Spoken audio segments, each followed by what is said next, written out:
Hello, everybody. Welcome to Bouncyrock's bi-monthly banter, April 2025 edition.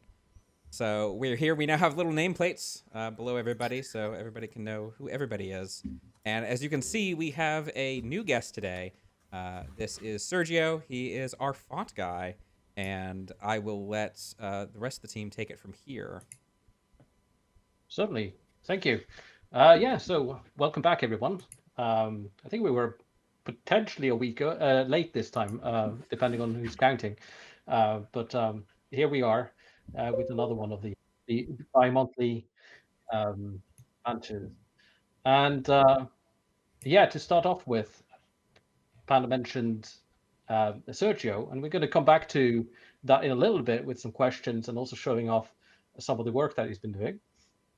But before then, I'd like to kick it over to Jason.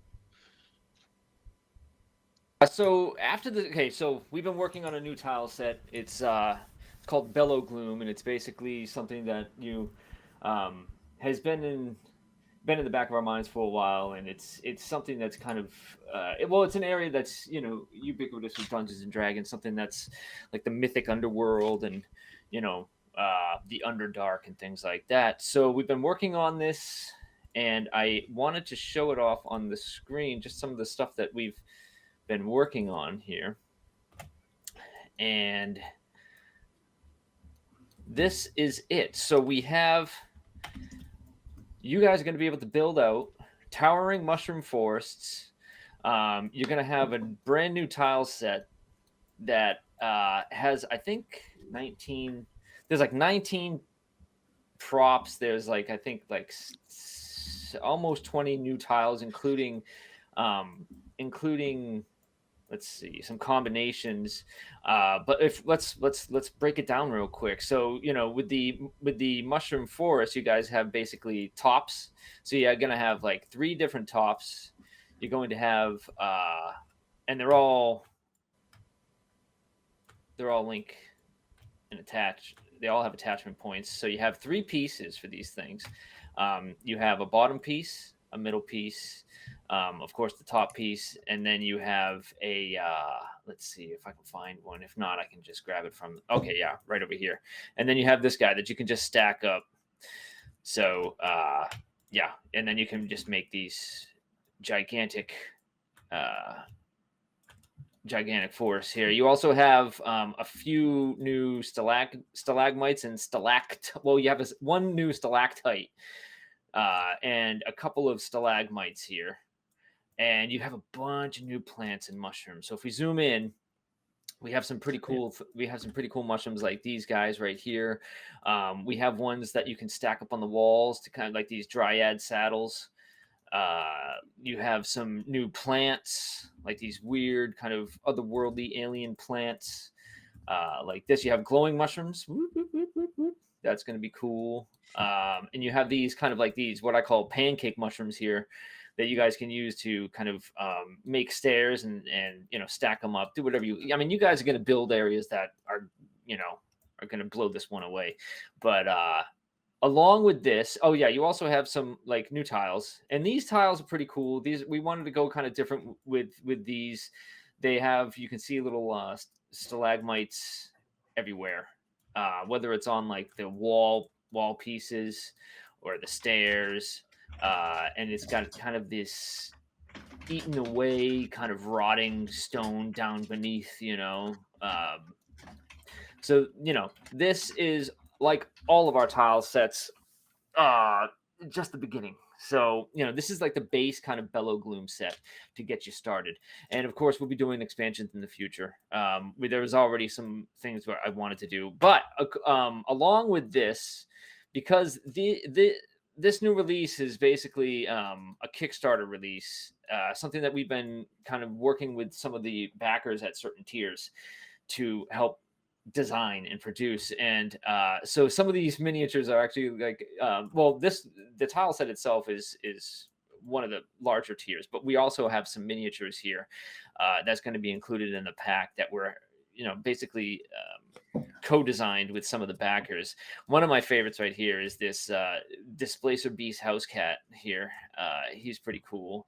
We also have a dude and a doggo. This is a dwarf and a doggo right here. He's pretty cool. And we have this kind of like feral savage Viking guy that is definitely not Sabretooth from X-Men. So don't sue us. Jason, Yeah. we did have a request if you could possibly turn up the lighting so that things can be a little more visible. Oh, absolutely. Sure. Yeah. Let's see. We can just Spoil the gloom. Yeah. We can reset to default here so you guys can see a better picture of this. So here it is in all its glory.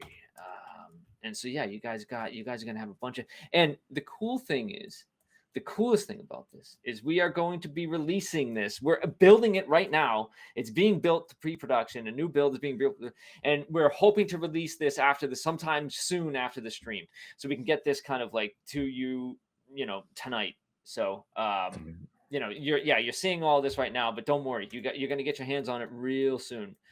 Yeah, and there's going to be tons of like mushroom pieces, new alien plants, and let's see. In the tile set itself, if we go to the tile set, there's enough there to get, like I said, there's enough there to get you started.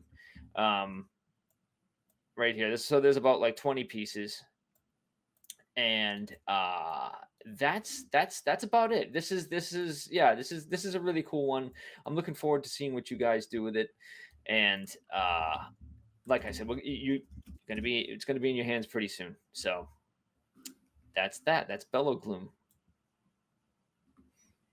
That's amazing. Yeah, it's going to be fun to get it out tonight and get it into people's hands. So hopefully the build is going to go through just fine and we can just push it out. So yeah, looking forward to that. Like worst case, very soon, if not tonight. Yeah, that sounds great. Yeah, to go back to the typeface and the font and things like that. Yeah, because Sérgio has been working on this typeface for us, which is so a little bit of backstory in the sense of like the typeface that we've been using in TaleSpire has been incredibly lacking, like which is an understatement. There's I just sort of fell in love with this typeface early on in the project, and but it just didn't have full Latin support. It couldn't do a lot of heavy lifting. It didn't have lowercase. It just had like basically smaller uppercase. So Sergio contacted me at one point, and we started talking. And this is basically like how we met. And I'd like to just show a little bit about from the typeface. Is that okay? Oh yeah. For me, Fantastic. That's great. Wonderful. So I have, if I can get the screen going, let's see. I'm going to try to share. See if I can get the right one here. It should be this one. Okay, so I'm going to allow this one. So I'm not sure if that's showing up right now. Yeah, we're good.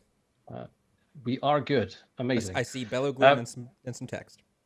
Yeah, fantastic. So I've just done a quick replace on the text in the game, and there's a chance that people might not notice. What I notice immediately is that it's just much crisper and things like that. Yeah.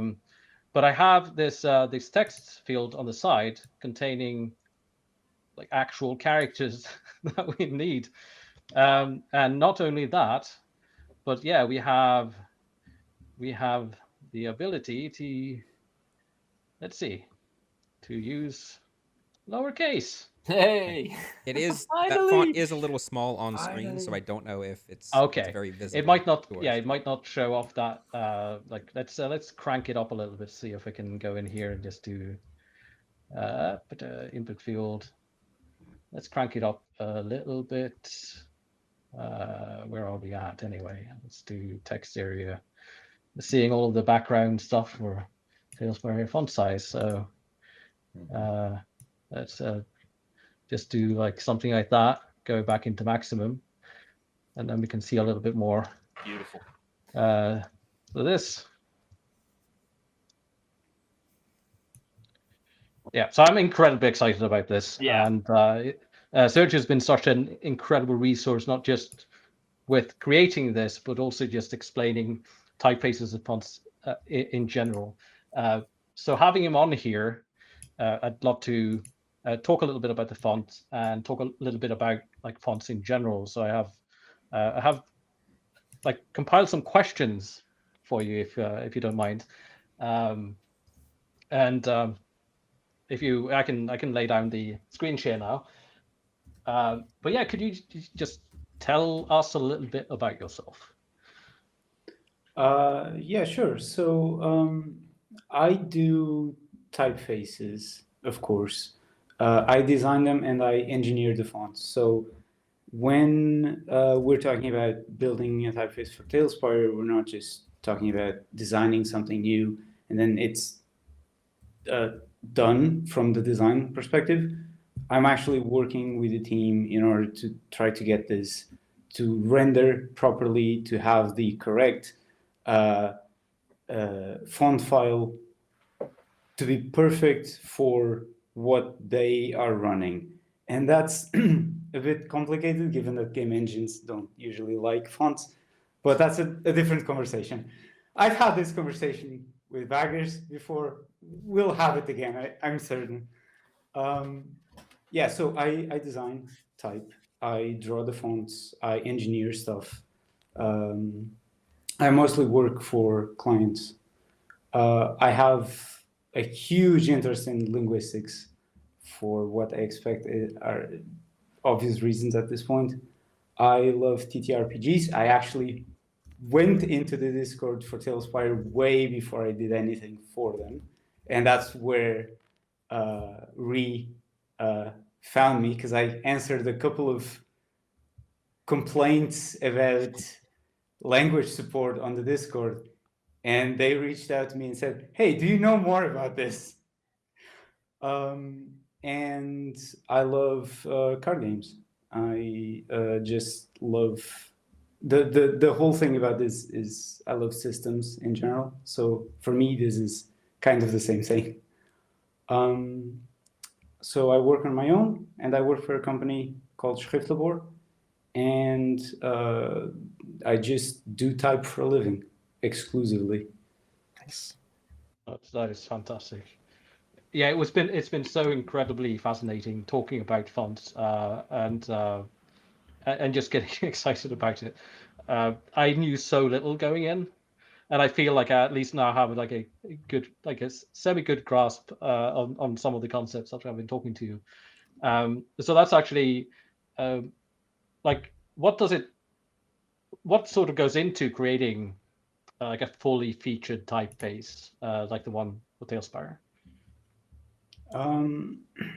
It can vary from very complex projects or rather simple ones.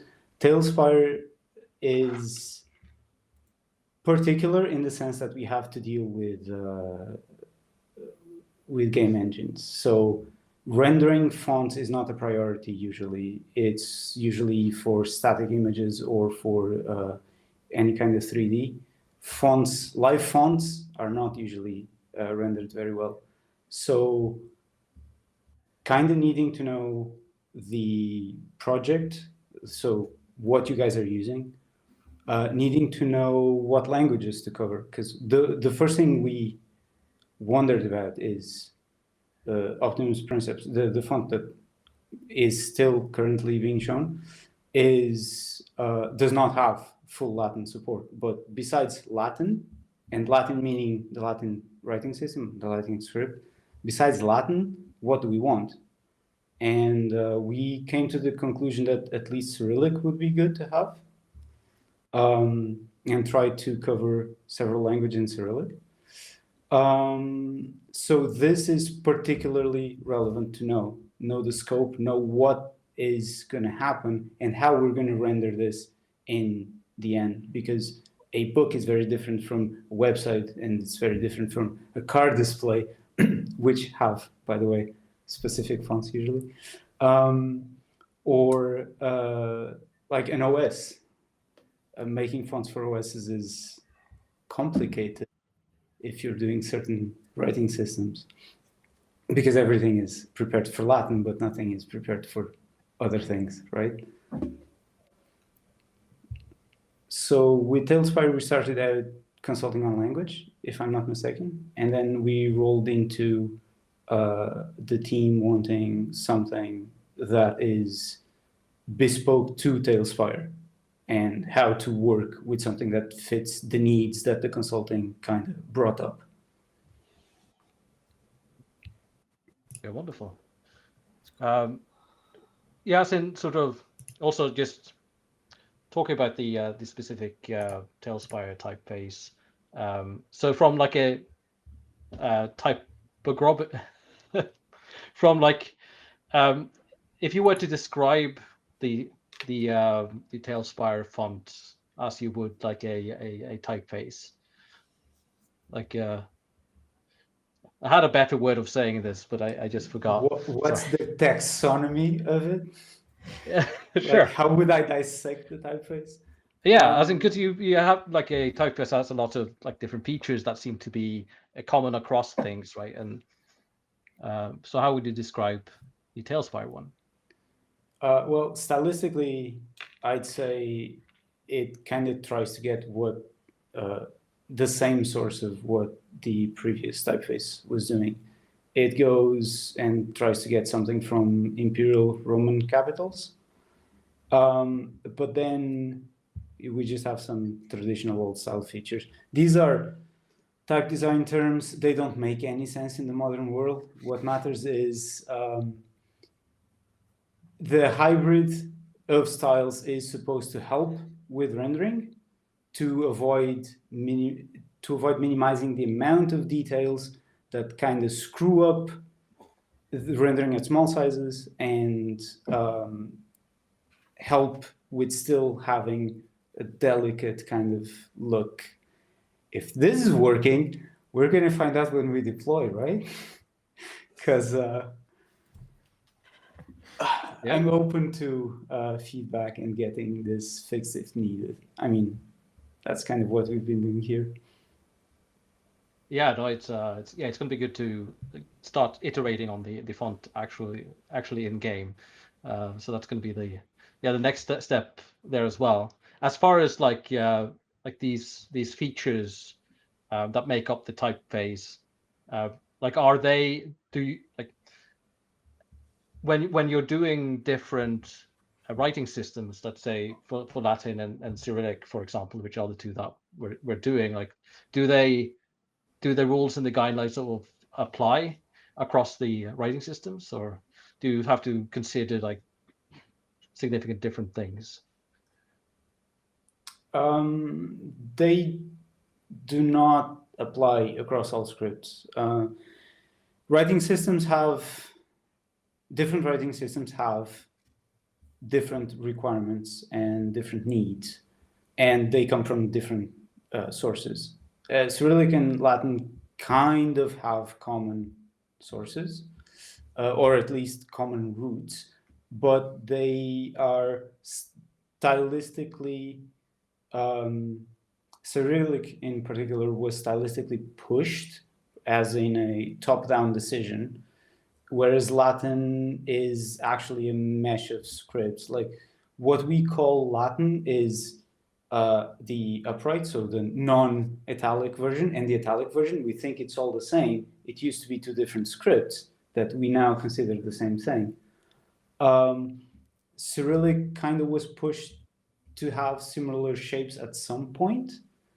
So you can, both from the roots and from a later objective to shape the letter forms, have similar approaches, but it ends at some point. Like you can't do this. You can't have the same attitude towards, I don't know, Japanese, Chinese.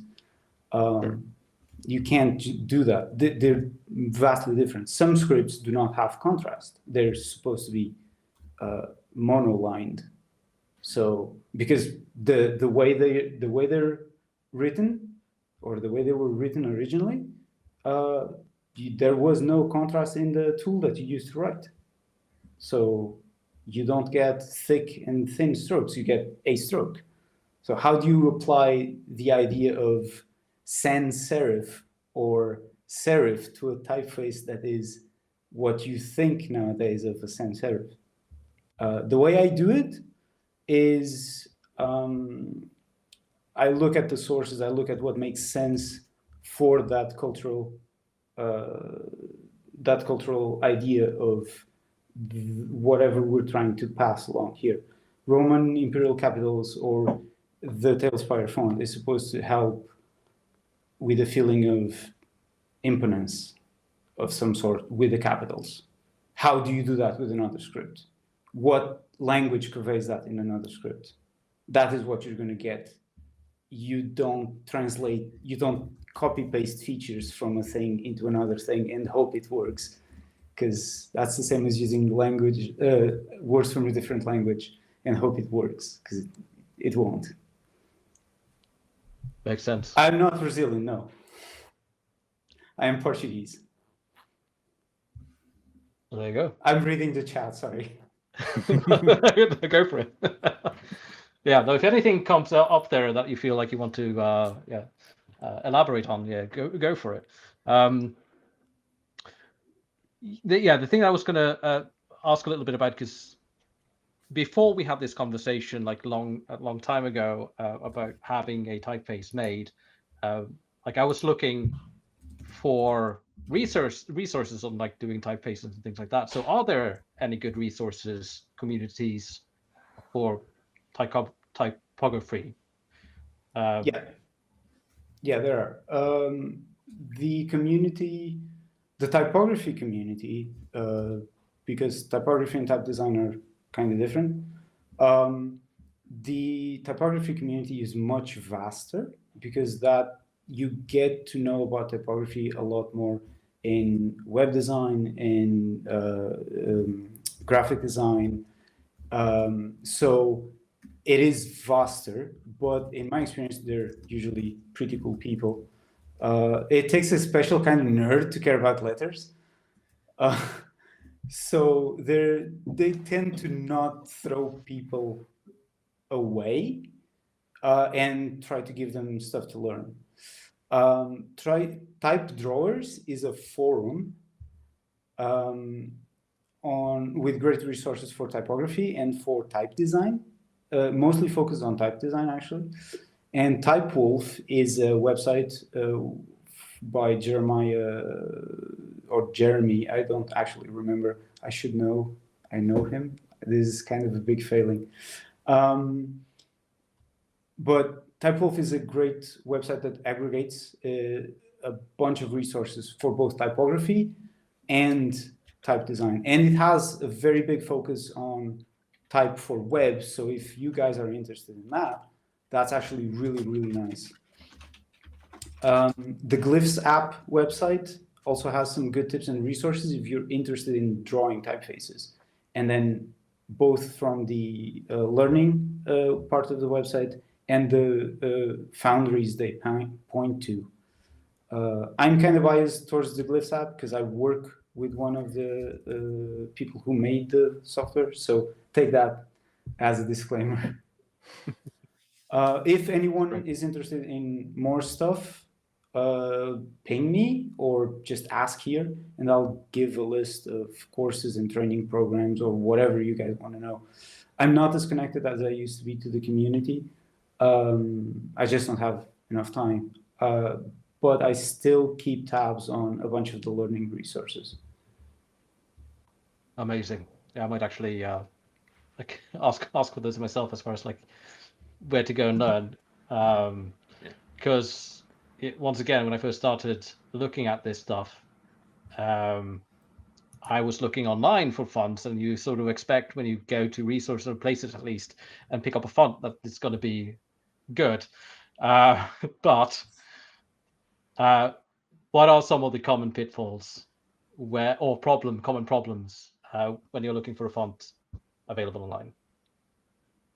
Well, I'd say it depends where you're looking. If you're doing a game, and I know people in this Discord do want to make their own game, because I've read things occasionally, the fonts that come bundled with whatever kind of suck. I'm just going to put it out there. There's going to be terrible language support.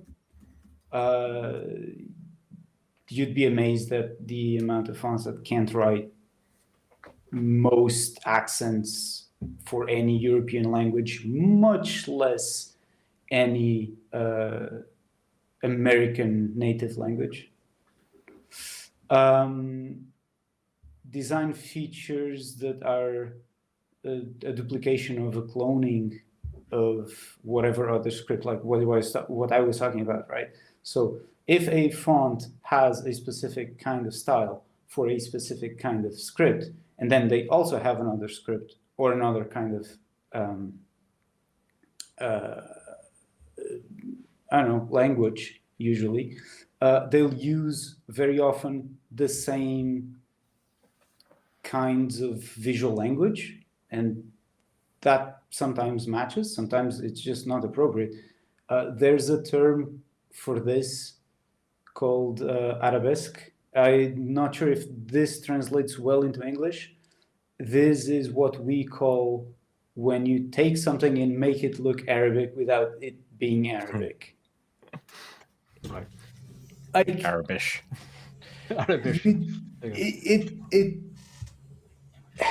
I find it incredibly poor taste. Mm-hmm.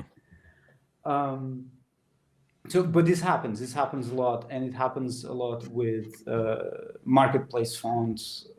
Sometimes you find absolute gems, but this happens a lot with stuff that comes bundled, especially because those fonts are usually bought in bulk and then worked or reworked. And then you also have the problems with rendering where either the fonts have points where they shouldn't have, because the drawing is based on Bezier curve description, so they have points where they shouldn't have, or they don't have points where they should have, and that kind of gives you a weird behavior when rendering the font on screen. So they kind of don't really work very well. Yeah, I think I definitely found that when just like drowning in, when you go in and try to find a font, and the immediate results that come is just all of these websites containing thousands and thousands of font files, and like finding something you like and then something that's good is, yeah, it's been really tricky. So where we ended up, it comes to this, like the last question here is just, how would someone go about having a typeface created? And sort of what sort of expectation should people have going in? I'm going to disappoint people and say that outright, it's expensive. And you take this with the biggest grain of salt, because I am obviously biased when I say this. But try to analyze what I'm saying instead of just either discarding it or accepting it. If it's not expensive, there's either something going on where you made a deal with the person who's doing this or the person who's doing the font. We're talking about, designing something from scratch. Either there's a deal going on, or you guys have a font for free for some reason. Say, I've done stuff for specific language support of people who had no way of writing their own name because it just wasn't supported at all. So this is, for all intents and purposes, this is social work. I'm very happy with doing this kind of stuff. You would have, Gaza mentioned Indian or Indic scripts, which are multiple. You would not guess the amount of people who, because of technology not supporting certain scripts, cannot use their own language with their native writing system. So either that, or there's something going on, because if the font is cheap, it's probably bad or ripped off of somewhere. Being expensive is not an assurance of quality, but being cheap almost always is an assurance of it being a bad font, because fonts take a huge amount of time and effort. We're talking about labor, that the labor that is not automated is still in the hundreds of hours at least, and the one that a lot of that labor is manual. We're not talking about easy stuff. We're talking about pushing points for hours and hours on end. Now, I'm not saying that it's particularly difficult to have a living like that, but there's a lot of time that goes into it, and that time kind of has to be paid somehow. And the bigger the project, the more expensive it is. So if you want something like that, define the scope, try to figure out what you want. Is it something for marketing? Is it something for branding? Is it something that is a monetary concern? So do you need something similar to an existing font, but that is locked behind something else? Careful with the gray legal territories there. Is it something for language support? Is it something that you need because you can't communicate, or because you want something to communicate properly? Is it something that is pragmatic? In the case of TaleSpire, it is a bit of branding, of course, but also a lot of pragmatic. There's a UI font here. This font goes into the UIs, this font goes into the text. We're talking about something that works better than the previous one, or at least that's the objective, right? So we want something that covers what the users need, but also that gives the developers a better control over their own software, over their own product at least.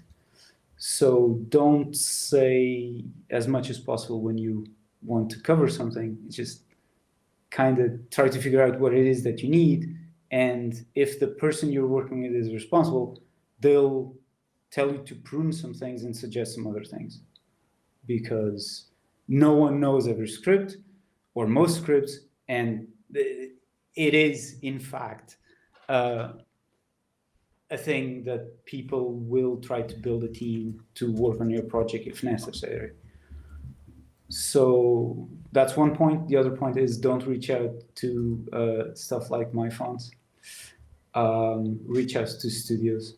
MyFonts is middleman. They will go to the people they have in their wallet and go, the client wants this, we will take a part of a cut, and can you make it in X time? It doesn't matter how. You get a raw deal that way. If you reach out to people specifically, you might get a no because you don't reach an agreement, but they'll be clearer with you. Whereas big service providers will always tell you yes. And discuss whatever licensing you want, because that's the most important part. Depending on what you want the font for, is it forever? Is it a timed exclusive? Do you care that the person designing it also sells it? The more rights you're given over the font as a final product, the more expensive it is. The corollary to that is if you don't care beyond a certain scope, you don't have to pay for a big thing. So this is quite important. Finally, if you want any kind of non-Latin stuff, and I say non-Latin because I think the majority of the people watching have Latin as a first native script. But if you want a non-Latin script, reach out to either native designers or to people who are specialists and can build those teams. A company or individual that is capable of doing that will provide you a much better service than you requesting additional add-ons later on, even if the people you're requesting it from are amazing, because it gets designed from the ground up as a whole thing with all shortcomings put together instead of trying to tack on things to a previous design. And I think anyone who works in software development knows the pains of inheriting a project. Mm-hmm. So if any of you guys do, keep that in mind. Yeah, that's a very good point. I do a lot of these kinds of jobs with big expansions where we build up teams. My main focus is usually Latin, Cyrillic, and Chinese, whereas I don't do the Chinese alone because that's mad. It just doesn't work. That makes sense. Amazing. Well, the process of like basically talking about what we needed for TaleSpire and sort of that guided process. I must say that it was good to have that guided, because going into it, I didn't quite know what to ask about, like what to ask for. So having that guided was really, really nice. And also when it came to licensing, I didn't quite know what existed out there. So I'd recommend probably using some of the websites that were mentioned before, or the resources, to just sort of like get a sense for what those things are. I was lucky in that I met someone who was very patient with me when it came to going through those processes. So I very much appreciate that, and I also appreciate you taking time to answer these questions in such depth. And also, we're going over to like general questions now. And if there are any questions for Sérgio about fonts, just put them in there, and I'll open them up for answering those. So that's awesome. So thank you very much for that. That was really cool. Yep. So we'll go ahead and get started with Q&A. As a reminder for our lovely audience, go ahead and any questions you have, go ahead and preface them with !Q in chat, and they will come into our queue, and we will get through them. We'll probably stop taking questions around somewhere between 5:15 and 5:20, depending on what's in the queue at that time, so that we can wrap up before 5:30, which is our usual 5:30 Eastern time, our usual stop time. So our first question is from Forge of Lore, who asks, any updates on the animation sequencer? No, there isn't at the moment. I've been trying to catch up on a bunch of the projects that have been laying around, and trying to get those out, basically.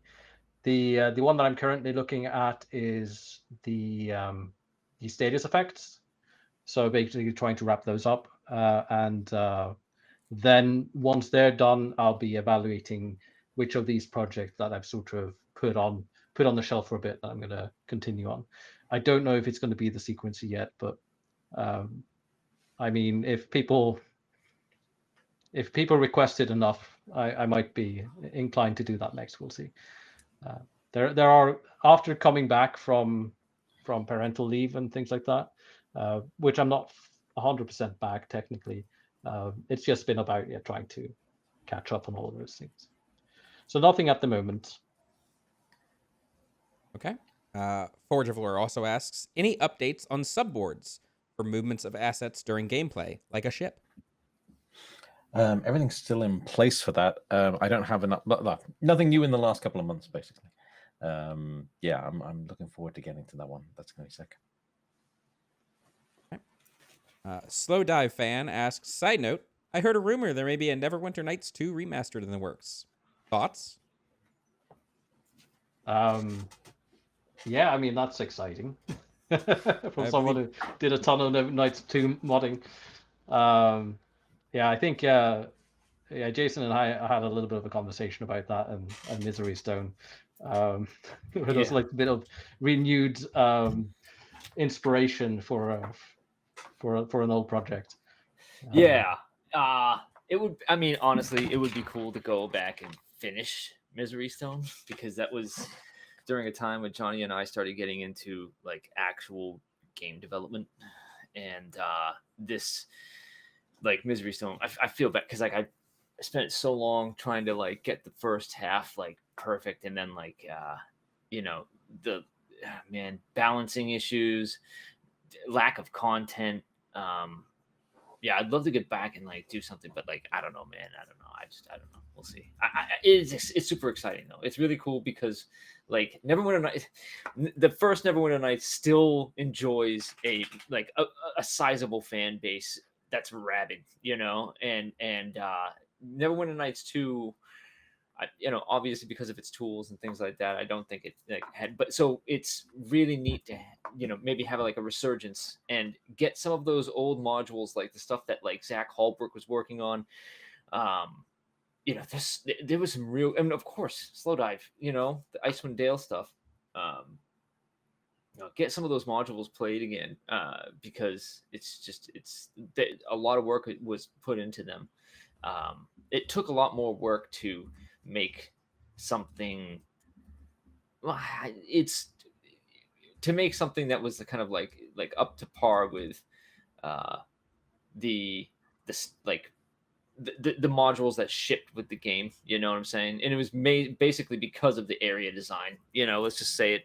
It didn't come with tiles. It didn't come with anything like that. You really had to it was a lot more involved making that stuff. So it's really neat to see that coming up. I really hope it does, and I hope that it gets a resurgence of player base that not only plays like Mask of the Betrayer, which is an awesome official module, but some of the other stuff that people were working on, which really cool. It seems like if they end up doing it similarly to the first enhanced edition, then it seems like most things will just carry over, which is going to be awesome. So all of the old stuff should still work, I'd imagine. Also, like a couple of weeks ago, I realized that talking about modding and stuff like that, Bouncyrock as a team is 20 years old. Yes. What? Yeah. Yeah. Man. So that's a thing. Yeah. Yeah. Well, there you I still remember seeing the logo for the first time. Yeah. It had some iterations. It's had some iterations. Yeah. My parents' loft. All right. Awesome. Our next question comes from Maybe Me 1990. Asks, has there been any discussion to add custom music or ambient sounds to TaleSpire? Oh, discussion, yes. So it's not quite in the question, but sound effects is going to be easier. That kind of fits in with the flow of modding stuff already. That's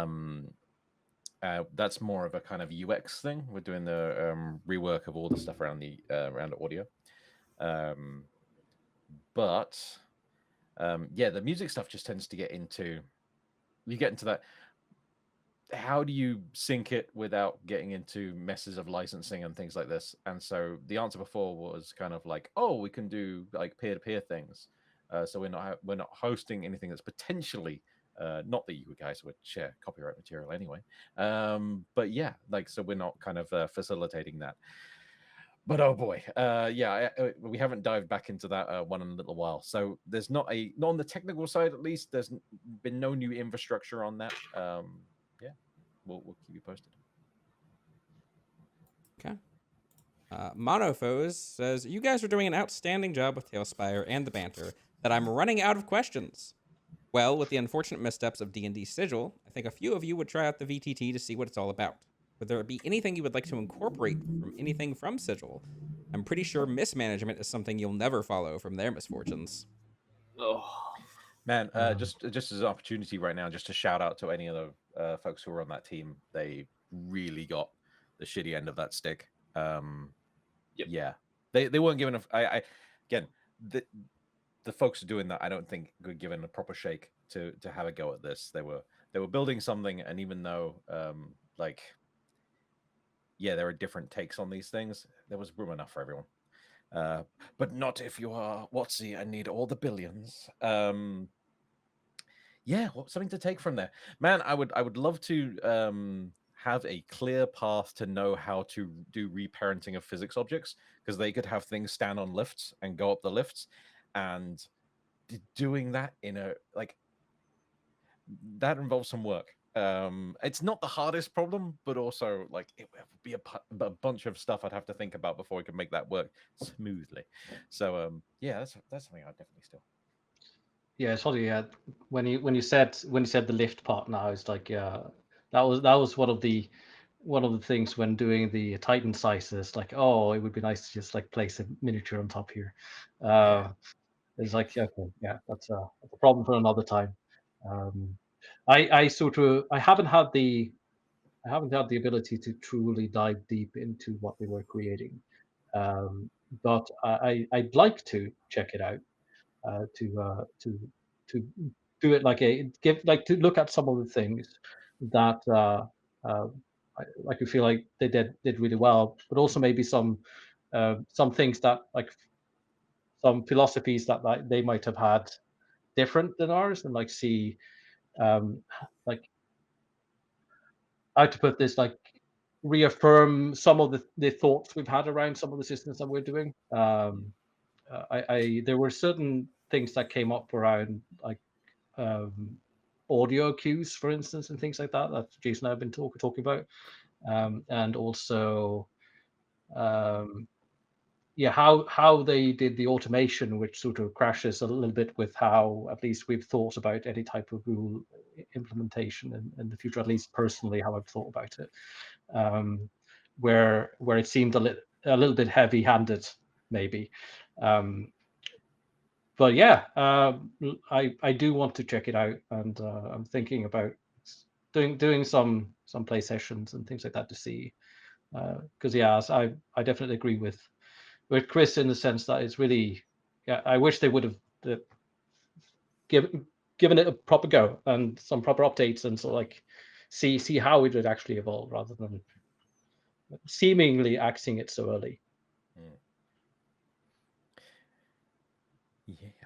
Yeah, the rule system stuff is really interesting. I had obviously designs for that in my head for a long time, and some of that has reaffirmed. Seeing like you have to be able to defer back to the GM at any point, and being able to do that, like it makes kind of deep pipelining of rules very tricky, and so you have to be able to move in and out, and you get a slightly different design, which I'm intrigued to see if that'll work out, or if that's going to be another what the mistakes are going to be, because there's always mistakes in there. So yeah, I'm excited for that. Yeah, it's also like timing of execution, I feel would be good to control. Yeah, like when things actually execute, and just like how the results of dice play into things, how like damages, like if you can't override damage in an instant, like, and I actually can't remember right now. Sigil let you do that. But yeah, like it's tempting to try and just have it drive all the way into like you did the roll, we work at everything and apply it. But you need to be able to get your mitts in there to make sure that things go to your homegrown rules. Yeah, I definitely like to create a little bit of like flair around like damage being applied. Oh yeah, and sort of being able to time that in my sentence of like as I'm laying it out with the attack and stuff like that. But yeah, but those are like we don't know how that would have evolved over time either. So it's possible that they could have found like good way of breaking that up. But anyway. Totally. That's it. Like as if that's the thing about the shake, because it got kind of like, obviously it's not being cancelled, but it's been handed back to D&D Beyond, and it's the kind of really small team now. Again, they had the resources to do a lot. Yeah. So we'll see. We'll see what happens. But it was a cool project. Okay. Our next it's a cool project, I should say. Yes. Sorry.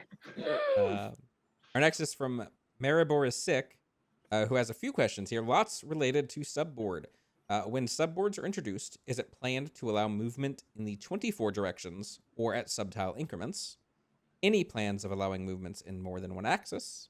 And can subboards be used to build structures at different angles and or positions? And can we list a ship to the side as it sinks or even capsize it? So if you need me to repeat any of that, I will. The final answer will depend on as we kind of implement it. The idea in my head was free positioning and not tile snapping. So while the subboard itself has the same rules as the main board in terms of tile placement, the whole thing can be shifted around and rotated freely. Now, I know in a previous chat we brought up the idea of flipping it over. I just realized how much paint is still on my hands. And I got a worried tone from Johnny regarding control schemes and things like this. So I cannot promise you that we'll be doing full capsizing or all that, but we'll definitely have a look into it as we do. Okay. Sayababa asks, hello to everyone and happy Easter holidays. Thank you for making TaleSpire such a wonderful tabletop and making it even better with every update. Do you have any additional updates on additional rotation options so we can make even more lifelike builds? Perfect segue from what we just talked about. Yeah, so that's another one of those slightly backburnered projects that we have, is additional, at least, some additional rotation variants on props at least. But nothing new has happened there. Yeah, we did, just to recap for those who haven't been here for that one, we've done some experiments with that kind of stuff. Initial things when we're looking at kind of the possibility of mixing that with tile variants as a general kind of thing. And yeah, that's like Johnny says, that's one of the ones that got parked for a little while during the last year. So I'm looking forward to seeing that one too. Sayababa asks, would you consider adding doors as props so it's easier to incorporate them in more natural builds? I think I could feel this one Johnny? occasionally needing angled doors is a problem in builds. Gotcha. I think that one needs a bit of thought. Yeah, that one needs a bit of thought. There's at some point going to be playing around with this idea of tiles also being able to utilize snapping and things like that, with the snapping, the attachment point system, basically building using that similar mode, even though it might not look the same. And man, I don't know. I need to put some thought on that. You put the idea into my head at least now, so I can say that. Keep upvoting them. Yeah. Yes, sure. as a reminder, tacking onto that, we do have the feedback site. Please make feature requests and upvote them. That helps get visibility so much. Yeah. Also, I should also mentioning it on these streams is also beneficial. That's why we have Titan sizes right now, because when people mention it again, it's like, oh yeah, okay, maybe we could do this, right? And then I was playing around with the stages things, and I was working on scaling effects, and then it's like, oh, I wonder if this can work. And then I tested something, and then that took me on an unfortunate tangent from status effect. But we now have Titan sizes, and it seems like people are enjoying them. I thought it was higher up on the feedback board because I so vividly had it in memory. So, and I've been going over the feedback board when I've been choosing basically what to prioritize. And yeah, but it wasn't particularly high up there, unfortunately. But based on the response, it seems like people really wanted it, so that's good. So what I'm saying, that yeah, place ideas during these banters, and who knows, it might happen. But the best bet is to upvote on the feedback board, or the feedback boards. Our next is from Zoram24, who asks, are there plans to expand the sci-fi tile set? I'm hoping we eventually get some grungier tiles, like Firefly aesthetic, for example. Yeah. Space Western. There are definitely plans to do more of that. Again, there was the mega sector that is sitting still right now, and I'm kind of giving it to Hannah to make cool, as I'm going back to like finish up all the Kickstarter stuff. So there is absolute, and yeah, there's more in the works right now with the Sci-Fi, because that's kind of her forte, and she's back on a part-time basis, but she's working on this stuff, and it's looking great. And so yeah, I'm with you on that. The more grungier stuff, kind of like like Escape the Dark Sector kind of stuff, and of course, like, yeah, Firefly, or like like a alien base, or base, in like the alien is like some grungy, dingy planet. Yeah, 100%. There will be more of those things in the future for sure. Yeah, as you're keeping an eye on the Sci-Fi stuff, we can say that the next Sci-Fi set that's coming up isn't a grungy one, but there is something in the works already. She's looking rather swish, so that's kind of going through edits and refinements and things like that. So you'll see that coming down the pipes, hopefully. I won't say soon. I'll say soonish. Yeah.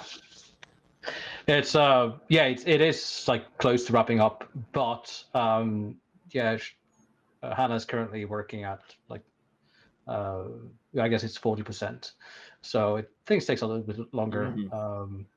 But yeah, it's also it's incredible to see her work, actually, because she gets so incredibly focused and just really down to the middle on stuff. So it's so it will be coming.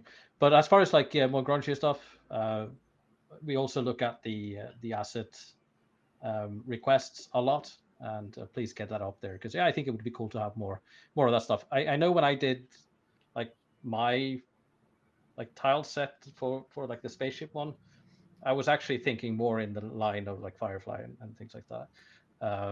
But on just like ship designs and things like that, it would be cool to do more of those things. Okay. Barusa asks, could we maybe get the transparent mini base, like on the Titan ones, as a toggle for all sizes? I feel like this one's come up a lot in the Discord lately. It's I'm giving it some thought. I do need to like first experiment to see like how that would work, because unfortunately the way I built it was like I built it with that size and up in mind.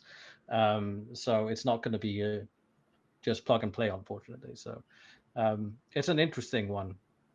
I haven't. It's definitely laying there in the back of my head, or something that I'll have to look at least to see. I do like the basis though a lot. It feels it's such a big part of TaleSpire's identity in my mind. But yeah, we'll see. Feature request. Get it up there. Push it up. Okay. Fox Monkey D asks, will you add back the Alt-Enter full screen / not full screen quick functionality? Hell yeah, that's a bug. That's that shouldn't have been gone. So I will get to that. Yeah, it frustrates me on occasions too, especially when we're running a game, and because I use it a lot. It's like, oh yeah, that's stopped working. That's right. Yeah. Okay. That is a bug. The Last Heath asks, I know it was established in the last bi-monthly banter that work had begun on a sort of catch-up pack. How's that been going, and when might we expect a sneak peek? I believe that's specifically talking old tile sets getting new tile features. Oh, right. Yes. Believe. So I think at least part of that is that Hannah is working on wrapping up the sets that she had started prior to the parental leave, and then some of that stuff at least is going to get started on. So I don't think there's anything, Jason, on that at the moment anymore. Not at the moment.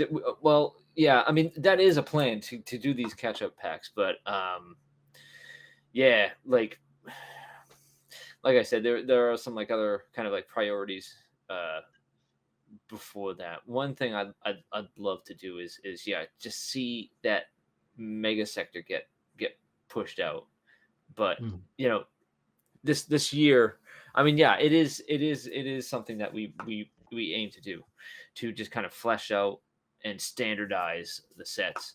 So yeah, no, just like no timeline on it, but it is something that we will be working on for sure. Maribor Rezik asks, any chance for hide volume visibility to be included along with the GM blocks or atmosphere blocks? Also, naming/labeling hide volumes. Yeah, naming I understand. The to be included along with the GM atmosphere blocks. I'm not sure exactly what that question means, I'm afraid. Do you think you could reword that one for me?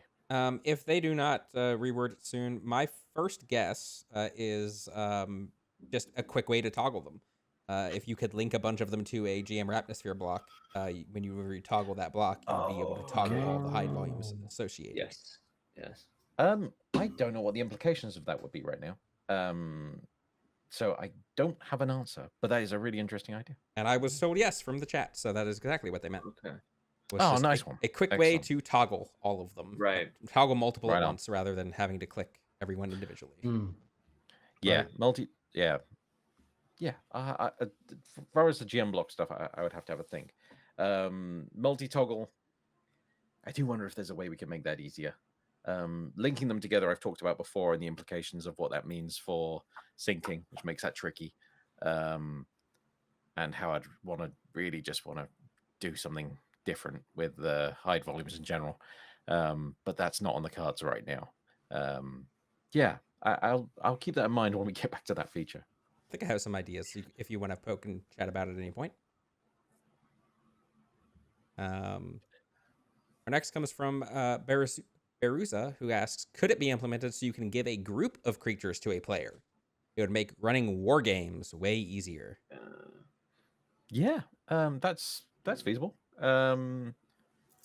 So that would have to do some back-end API stuff to make sure that that's not done in a hacky way. Our main back-end guy is going to be on some parental leave of his own very soon, which is fantastic. But that means we're kind of setting things up right now for when he's away. So I have kind of specific features in mind, kind of small things here and there. But we're going to focus more on the client side than things that require the back-end changes. So I don't know what the timeline on that one would be. But yeah, I mean, one of the, not just like giving them as well, like if you mean by selecting them and applying permissions, yeah, that would be nice to have. I could do something a little hacky. We'll see. Well, the thing is, you generally want changes to apply all at once and fail all, or like either work for all of them at once or fail altogether. So you don't like select a bunch and then go give permissions and then like 50 of the 70 work and 20 fail or something like this just because of how messages happened. So yeah, the other one I really want is to be able to drag out the entire party in one go onto the board, because it's just such a friction point when moving between boards. So yeah, I'll keep you posted.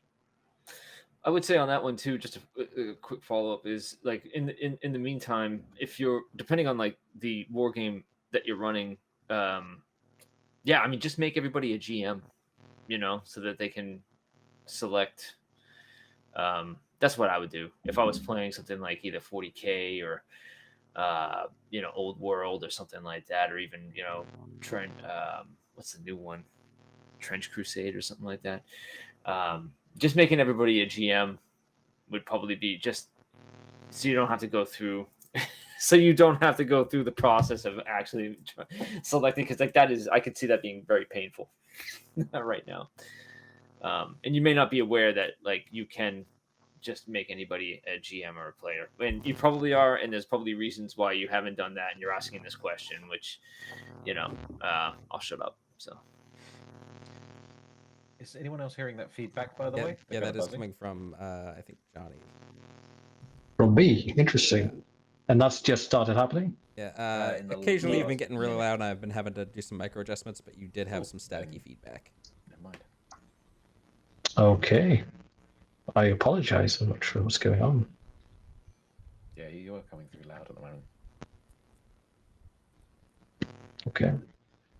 Technical difficulty is always fun. All right. Our next one from Foxy B Thrones. Given the curved structure of most mushrooms, how do you ensure your font is easily legible once a player uses them to write directly on the mushrooms? If someone's using a mod to write directly on the mushrooms, then please refer to your mod provider for how they're doing that. Yeah. Or share the mushrooms that you are taking, because. Okay. Black Wolf Magic asks, back on my bike about a possible mini to prop conversion option, where we can make statues of our heroes. Yeah, it's still a solid idea. And it's like again, I still would want some kind of visual cue that it's not just a broken mini, like so it doesn't just look weird when you try and interact with it. Something that makes it more statuesque. But yeah, I'm good on you. Stay on that bike. Righty Whitey asks, any updates with assets revealing within a radius of a mini? I don't remember what you guys had called it, but it was a kind of lore. Yeah, that's the vision control stuff. That's it's down to like UX stuff at the moment. We had a big old play test a while back. That went really well. But there were some things we wanted to tweak on there. And then stuff happened, man. So I was in the UK for a little bit, seeing family and friends and stuff, and then I came back, and so we had one of the things I was working on was, you folks had asked before for the ability to turn lights on and off, and I said that there was a bug that was stopping all that stuff happening. I was working on that bug, and that took some big old changes to the format, so that got done. And then when I got back from my leave, I realized that I had introduced a subtle bug that was affecting some people. So that was a week that disappeared as well, was fixing up that nonsense and making sure that it was gone. So yeah, like it's still there. And actually I roped in Johnny to help with some of the UI side of things. So I know that there'll be some, I know, barring other things not coming up, we should be touching again on that in the next week. But once we can do some UI things and play test it again to make sure it's actually fun to use, then we can get it to you. Man, it's taken too long. Sorry about that. Okay. Yeah, it is the next thing I'm working on. Our next thing from Black Wolf Magic, Sigil's Texture Painter was a tool I liked. Would having a prop brush to quickly add swaths of small random greenery be in our possible future? Ooh. Yeah, that's fun. I haven't played with that tool in Sigil enough to tell you what the experience was like to say, oh, we'll have something similar or not. But having ways of doing kind of foliage and stuff would be, I think, in the realms of the terrain system. So yeah, that's and that has had some life in it as well. So that's cool. Yeah, well, we can look at it. Okay. That guy Baldrix asks, I had asked about screen space reflections when Ryu was away, but now that he's been back for a bit, I was wondering what his thoughts on fixing this for reflections in water and other surfaces. Currently, only the sky is reflected in surfaces and not held out by visible objects.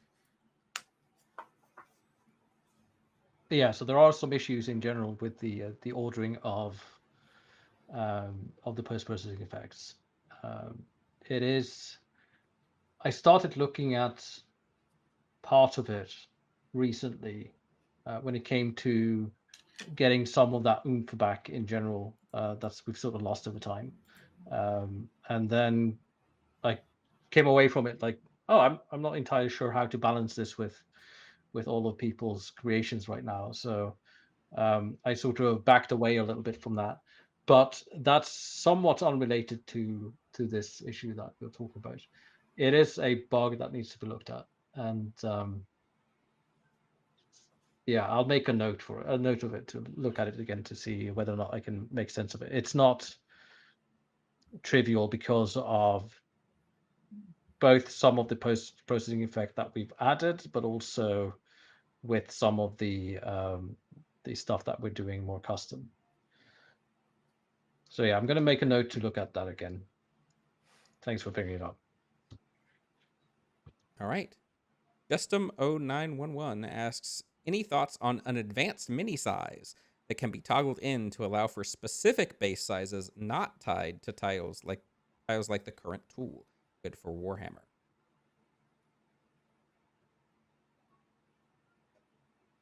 Um, I'm assuming they're meaning I guess. like being able to do like 1.5 and Okay. so on and Yeah. so forth. That is not trivial, I think. So the encoding stuff we'd have to do. We don't actually store the base as a separate thing right now. The base scale we drive that off the scale of the mini. But yeah, the idea of like having the base kind of scaled separately, it's not impossible, but yeah, I have to punt that one back at you, Johnny, because that would be a because that's more of a game decision than a technical one. Yeah. So it feels like, yeah, I think putting in a feature request for that would be good, because there is, yeah, it's because there's a game decision, but yeah, there is some technical debt that makes it trickier. And sort of like just how characters are set up. Yeah, I'm pretty And sure how we've I've got a set up feature it. request for that. Then yeah, upvote it.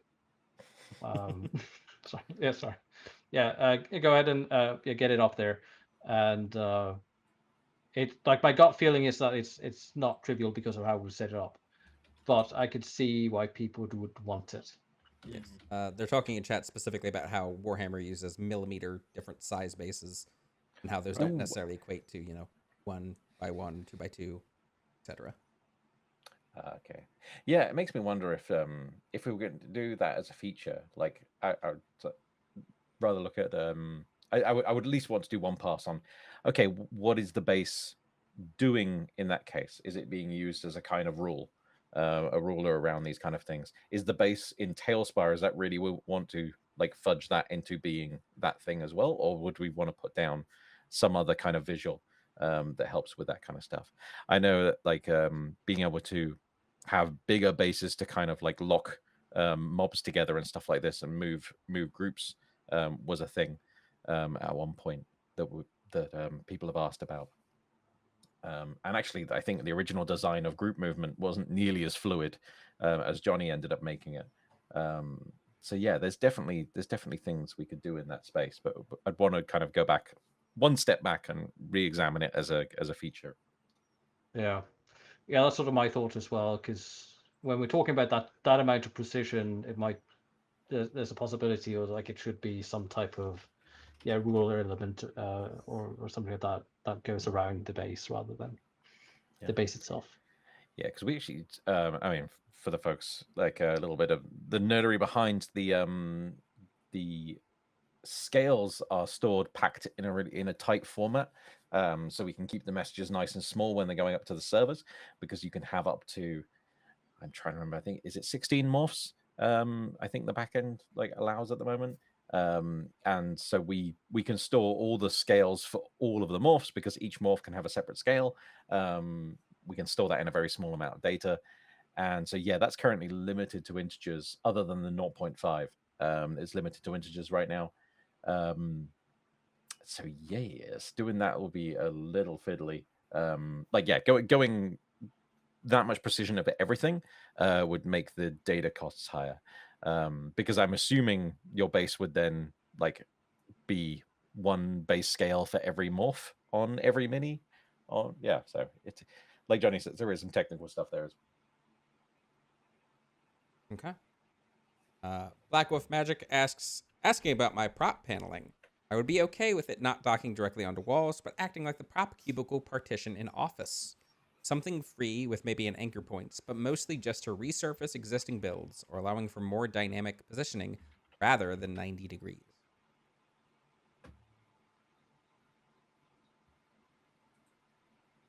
Let me reread that question. Let's see if I can find any. This I'm getting the.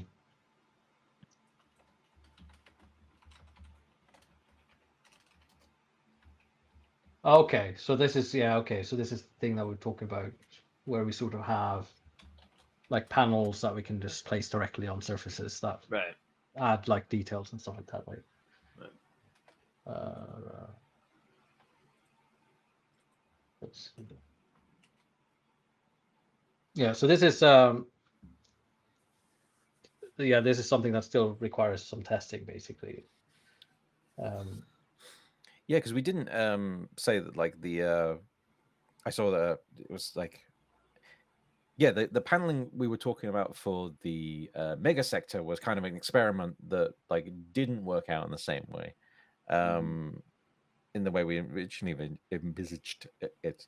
When Black Wolf Magic is saying their prop paneling, is that the same thing, or are they talking about a different paneling? I'm a little lost on that one. They are talking about right now. They're using the backs of signs and prop ladders to skin walls into looking different. Okay. Because it's free placement.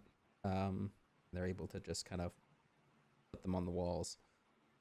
I'm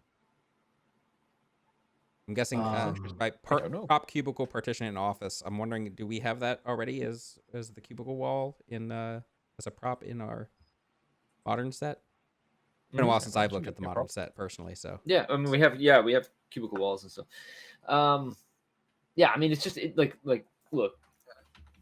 Ideally, in the future, like it would be really cool to have the anchor point, and this might feed into something that Johnny was talking about earlier, with the tiles having anchor points and attachment points, almost like the props do, but maybe not look the same.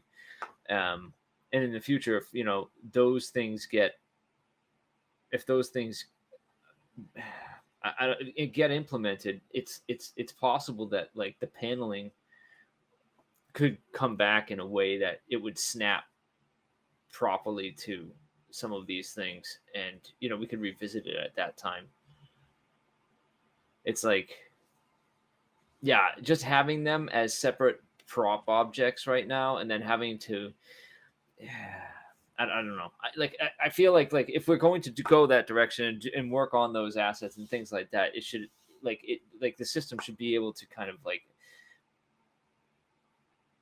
support that in a way. It didn't feel good at all, like doing it. Like, I mean, I know that there are builders out there who will go through the trouble of painstakingly, adjust it so that it's on the wall and everything like that. But just as a thing, it's, I don't know. I don't know.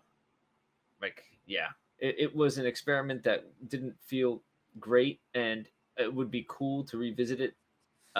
And yeah, hearing Johnny talking about like, a possible future of attachment points on tiles, maybe that's a good time to kind of test it out again. Yeah, there's need to there's a pass on the building stuff coming at some point once. Yeah. Got to do some gameplay. Yeah. Mm-hmm. Before we get into the next question, I am going to go ahead and close the question bot, as it's already about 10 minutes until our usual end time, and we have a small queue to get through. So the question bot is currently closed, and we will move on. Our next question comes from Cursed Wither, who asks, can a force show feature exist for any creature in the future so that, for example, resized props that act like statues can remain visible out of line of sight?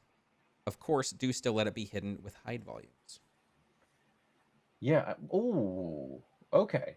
So, so if we would add a feature that allowed a creature to be a prop, then it would be a prop and it would work like a prop. So, like hide volumes would hide it, and line of sight wouldn't affect it. Like barring future fog of war stuff. Force show exists for any creatures in the future. So, for example, resized props act as statues. Yeah, so... right. So people are turning props into creatures so they can resize them. Yep. Yeah. No, that one, I don't see that happening. That one I don't see one happening. But if we're workaround... using them as props, then that would be a feature instead. One workaround to think about is you can assign a creature to yourself, and that will give permanent vision, but it will also, as the GM, but it will also make it to where everything around it is also visible. So you have to be a little more careful hiding any creatures that you may not want your players to see. Yeah, and once something's in the party, like when the party vision stuff kicks in, then that creature is like, yeah. Oh, like actually, yeah, the line of sight stuff applies as well. Sorry, Yep. you're right. Yeah. Okay. Our next comes from Argonaut Captain, who asks, could we get a toggle to have creatures' names always above their heads so we don't have to hold tab? I have some designs for things to do with like a GM overlay that I'm going to do at some point and then pitch to the team and just see if they apply. And that could be part of that. Righty Whitey asks, have you thought about giving players the ability to spawn the minis they have been given permission to control? Would make things easier on the GM when moving between boards. I mean, I'll let Johnny jump in this one. I've got some ideas too. Yeah, as in, like, first of all, I would try to make the it easy for the GM to be able to move the characters between boards. I guess when it comes to having the having players place their own miniatures, I guess it depends on like whether or not they know where to place them, or because it could be a bit tricky potentially depending on the board. But I would definitely want to have better ways for players to move through, like Chris was mentioning earlier in the stream. Yeah, I just realized, yeah, the thought I had was completely wrong because I was thinking, oh, we're going to have like, because so the problem they introduced is then like, why can't your players just place their creature wherever they like? And then they're kind of messing with the story kind of thing. I thought, oh, it's all right because we're going to be adding that. Oh no, good. Oh. We what was I going to say? We were going to have a mode which allows you to limit players' movement within the level. But of course, we're anchoring it around their creature. So if their creature isn't there, they can't do that. And so, yeah, my original thought wrong. So yeah, it's gonna that would I don't know how that would be done yet. Okay. Sayababa asks, when can we get a keyboard shortcut to open/close the symbiote panel? Oh, yeah, that's a good idea. I just hadn't thought about it. I'm going to write that down. Yeah, that's a quick win. We can do that.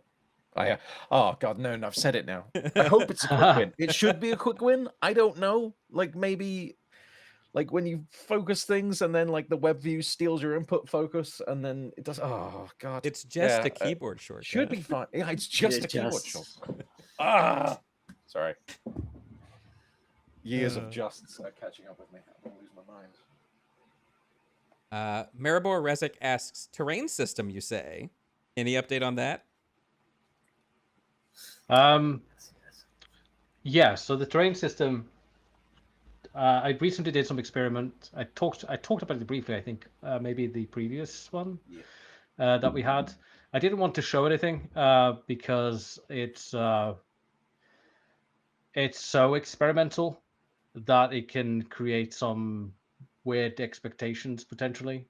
But I feel like we're like closer than we've been as far as like actually having something that could work. Now it's like come down to trying to figure out whether or not we can make good tooling on top of that to make some cool stuff. I have been itching to show some stuff there, but I don't know. It's going to look a lot. It's going to look like I'm much further along, in a way, in at least the visual part of it, and then on the tooling part of it, it's like people are just going to go, well, that seems tedious because yeah, it's just me moving around objects inside of Unity. But yes, there will be a devlog at some point about this where I might show some of the earlier stuff because then I can show how it's meant to be basically. It's the same reason why I never showed anyone the fun experiment I did before Chris changed the physics engine, which was basically when we could the blow entire. up tiles and they just Yeah, you could flew just everywhere. Yeah. tiles would just fly everywhere. That's great. But The yes, limited so particle system. yeah, there you go. Everything done with can we do it with particles, right?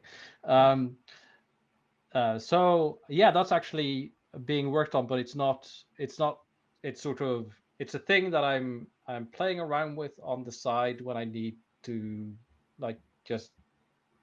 It's my hobby at the moment, I guess. It's how I should put it. While I'm trying to finish, while at work trying to finish up the things that that's been on the back burner, type of that's half finished things. And our final question is from Mayor Borreza, who asked, combined with the previous question, were the devs hungry when they designed the dirt tiles? They look so much like brownies. Which is a fun last question. Yeah. Oh man, all those tiles like were done in, I don't know, like the dirt tiles and like, yeah, the dirt tile, it's a weird tile, man. It is. It looks like brownies because when we were first doing this thing, I was in a very like, well, tile mindset. Everything had to be squared and everything had to like be like something you'd get from, you know, like a Dwarven Forge tile, you know? And so, yeah, if I'm always hungry for brownies, but you know, but like that is like a, yeah, that's a weird one. It's a weird tile. And like same thing with like some of the snow tiles. I've just had this and I'm slowly breaking out of it. And so things are going to become a little more organic over time because it doesn't need to be that way. It doesn't need to be all like just tile based, you know. But at first it was very much like that. And maybe it was because it was tied to I can't like keep me honest here, Johnny, but like maybe like the build tools were a little more rigid back then with props and other things like that, and they were a little more snappy, you know, and everything. I don't know. Yeah.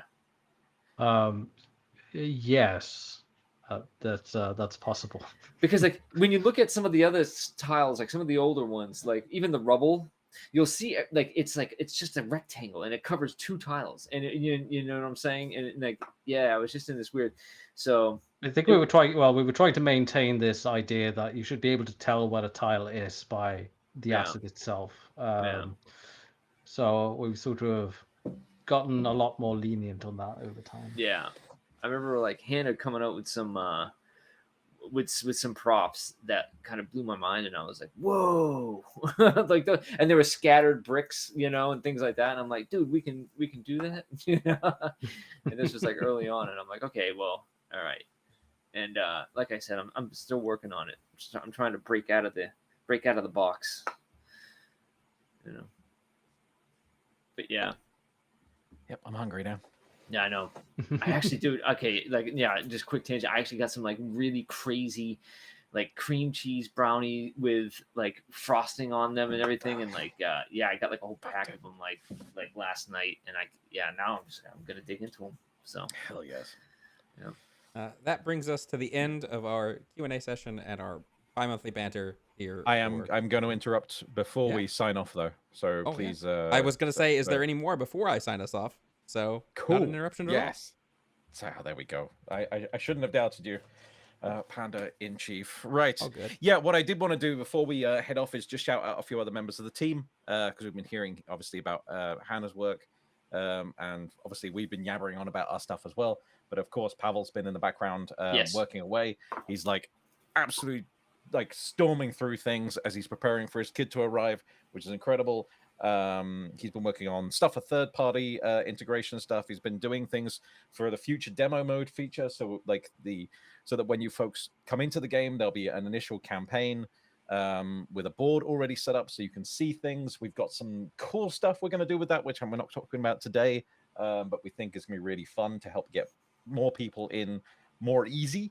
Tooling fixes things that we can use while he's away on leave. Chair has obviously been crushing it with tags. He's been making sure, because we're going to be adding tags to all the minis, obviously the tags to minis, and then in future to other things as well. Obviously, you folks have made thousands of minis already. So how do we help you do that? So he's gone and not only done the kind of tagging stuff, but he's made tooling that integrates with Tailweaver Lite, so you can get your entire miniature list and apply tags across all of them, and it will handle the downloading, updating, and re-uploading of all those miniatures, which is awesome. I think we can say as well that, like, because it'll be clear from the in Discord colors that Alex has come on board for his contracting with us as well for a bit, so he's going to be helping us out with the particle system, which we're super excited about, because that's what gets us to the weather system down the line. So that is really, really cool. Yeah, there's a lot of stuff that's picking up speed, and I'm stoked about it. That's me. Talking about No. team members, I want to thank the mods. Thank you, mods, on our Discord channel. They're the best mods in the Modiverse. Yes. And thanks to our font guru for sparing the time to come down and Sérgio, seriously. teach us the ways. Beautiful, beautiful stuff. Yep. Yeah, thanks for Sergio.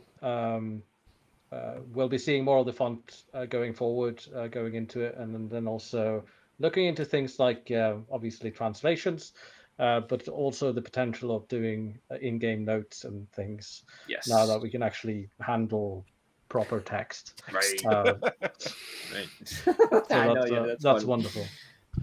Yeah. Finally. So. And thanks to the wonderful community, of course. Thanks for asking all the questions. Yeah. Again, thank you guys for hanging out. We love this. This is like such a cool thing. So thank you all for showing up. We will have another bi-monthly banter in about 2 months, so keep an eye on the socials for that. And there is now the Banter Bulletin, where write-ups will come for this, along with there will be the VOD on YouTube. You can find the Banter Bulletin in our FAQ channel on the Discord server, and we look forward to the next time we get to talk to y'all. So long. Peace. Bye-bye.